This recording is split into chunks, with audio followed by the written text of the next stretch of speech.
자, 안녕하세요. 스테빈스의 부동산 이야기. 오늘은 사실 지난달 발표된 세법 개정안 중 부동산과 관련된 내용인데요. 벌써 한 달이 다 지나가는 시점에서 왜 이걸 언급하느냐. 사실 이거 발표됐을 때 별 내용이 없어서 영상 제작의 필요성을 느끼지 못했습니다.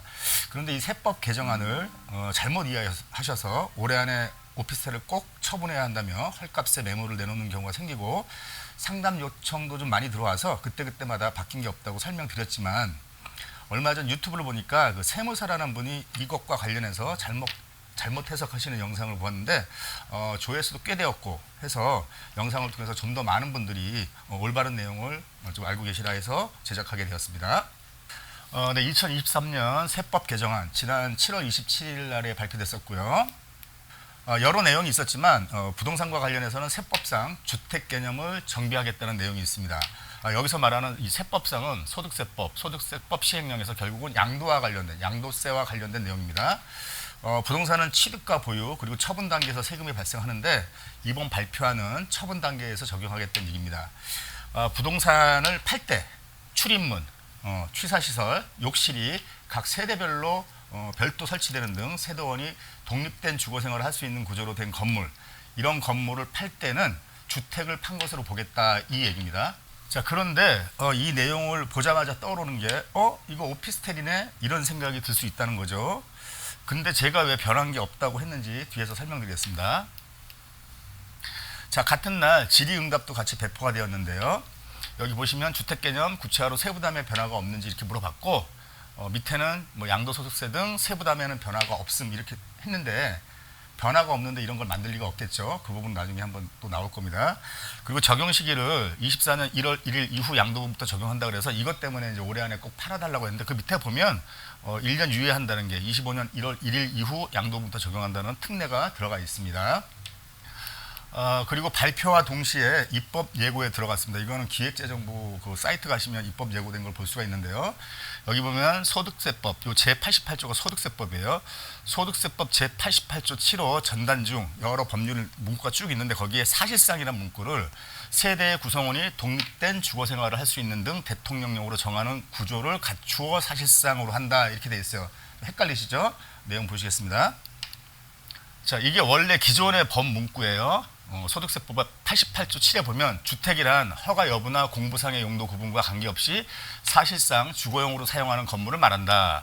이 경우 그 용도가 분명하지 아니하면 공부상의 용도에 따른다 돼 있는데 이걸 어떻게 바꾸냐. 요 사실상을 자 다시 읽어볼게요. 주택이란 허가 여부나 공부상의 용도 구분과 관계없이 세대의 구성원이 독립된 주거생활을 할 수 있는 등 대통령령으로 정하는 구조를 갖추어 사실상 주거용으로 사용하는 건물을 말한다. 이 경우 그 용도가 분명하지 아니하면 공부상의 용도에 따른다 이거예요. 그래서 결국은 요거를 풀어서 보면은 자, 두 가지가 나옵니다. 대통령령으로 정하는 구조 플러스 이것을 주거용으로 사용하는 거예요. 그러면 이렇기 때문에 제가 오피스텔은 변동이 없다고 했는데 자, 주택임대사업자들은 어차피 오피스텔은 기존부터 여기서 말하는 대통령령으로 정하는 구조를 갖고 있어요. 출입문, 취사시설, 욕실 이게 다 갖고 있는 상태에서 임대사업자, 주택임대사업자분들이 이거를 주거용으로 임대하겠다고 해서 신고를 했기 때문에 주거용으로 사용해서 이분들이 뭐 특례 빼고 그냥 대부분 종부세 합산, 그 다음에 양도시 양도세 중과 대상이 되고 있습니다. 하지만 자, 기존에 대통령령으로 정하는 구조 오피스텔 갖고 있다 그랬어요. 이거를 업무용으로 사용하면 어떻게 되냐 이거죠. 업무용으로 사용하면 실질적으로 일반 임대사업자가 세금계산서 발행하면서 사무실로 냈을 때는 변동이 없습니다. 그렇기 때문에 제가 변화가 없다고 말씀을 드린 거예요. 그리고 후단에 보면 이 용도가 분명하지 아니하면 공부상의 용도에 따른다는데 이게 제가 예전에 초창기에 유튜브 찍을 때 주거용 오피스텔 갖고 운영하다가 이거를 팔 때 양도세 중과를 받게 되면 이거는 바보다라고 했어요. 실제는 일어나지 않을 거다. 왜냐하면 제가 그때 영상에서 말씀드렸지만 팔 때 공실 상태에서 팔게 되면 자, 공실이에요. 오피스텔이 업무용인데 그럼 이거를 주거용으로 쓸지 업무용으로 쓸지 아무도 몰라요. 그 용도가 분명하지 하게 된 거죠. 그래서 이럴 때는 공부상의 용도에 따른다 해서 제가 이걸 확실하게 하기 위해서 공실 팔 때는 공실 상태로 해놓고 재산세과에 가서 주택분 재산세를 건축물분 재산세로 바꾸라고 했었어요. 근데 이제 그건 확실하게 하기 위해서고 사실은 전입세대 열람을 뗐을 때 거기 전입세대가 없으면 됩니다. 그래서 내가 팔았을 때 팔기 전에 전입세대 열람을 증명을 하고 팔게 되면은 공부상의 용도에 따르기 때문에 일반적인 양도세를 내게 되지 주택과 관련된 양도세 중과 이거 적용 사항이 없다라고 아주 초창기에 말씀드렸던 내용입니다. 자, 그럼 왜 이런 변화를 주었을까 생각해 봐야 하는데요. 사실상 타겟은 자, 실제로는 주거용으로 건축하고 용도를 근생으로 하는 경우가 있습니다. 이거 주차 대수 때문에 그래요. 주차 대수를 주택으로 하게 되면 좀 타이트해서 건축 세대가 잘 안 나와서 근생으로 하고 실제 짓는 거는 뭐 다세대하고 똑같이 지어서 이거를 임대를 하는 경우가 있고요. 이런 것들은 이제 예전에는 모든 게 주택과 동일한데 팔 때는 근생으로 파는 거로 돼서 양도세 중과가 안 되는데 이제는 하겠다는 거예요.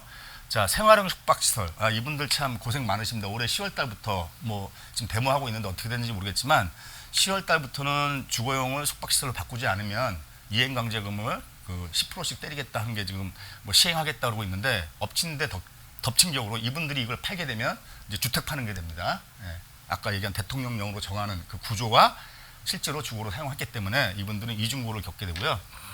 불법 개조한 고시원. 이거는 뭐냐면은 다중주택이라고 들어보셨을 거예요. 다중주택은 단독주택의 어떻게 보면 일종이죠. 그러니까 주인이 그 세대가 여러 개 쪼개져 있어도 그냥 주택 하나 갖고 있는 걸로 보는데 이런 불법 개조한 고시원은 뭐냐면은 최근에는 고시텔이라 해서 호텔에 텔자를 붙여요. 그래서 그 고시원 내부에 샤워부스를 설치합니다. 그 다음에 싱크대까지는 있어요. 싱크대까지는 있는 상태에서 샤워부스가 있고 그 다음에 임차인이 들어오게 되면 이동식 하이라이트를 지급을 해줘요. 그럼 실제로 취사가 다 가능합니다. 현재 대부분 최근에 리모델링 하거나 해서 월세를 좀 높게 받는 것들은 다 이런 식으로 돼 있어요. 이런 것들에 대해서도 앞으로 양도할 때는 주택으로 봐서 주택과 관련된 양도세를 부과하겠다. 그런 내용입니다. 자, 대부분 불리한 내용이지만 역설적으로 이러한 생수기나 주거용 근생이나 고시원 하나만 가지고 있을 경우 이것을 처분할 때 1주택자 비과세를 받을 수도 있게 된 겁니다. 주택으로 보기 때문에 주택을 팔았다. 근데 다른 거 아무것도 없이 이것만 갖고 있다면 뭐 기준에 따라서 1주택자 비과세도 받을 수 있는 상황이 됐는데 사실 극히 드문 케이스일 거라고 생각합니다. 네, 이상 2023년 세법 개정안 중 양도세와 관련된 부분을 살펴보았습니다. 네, 감사합니다.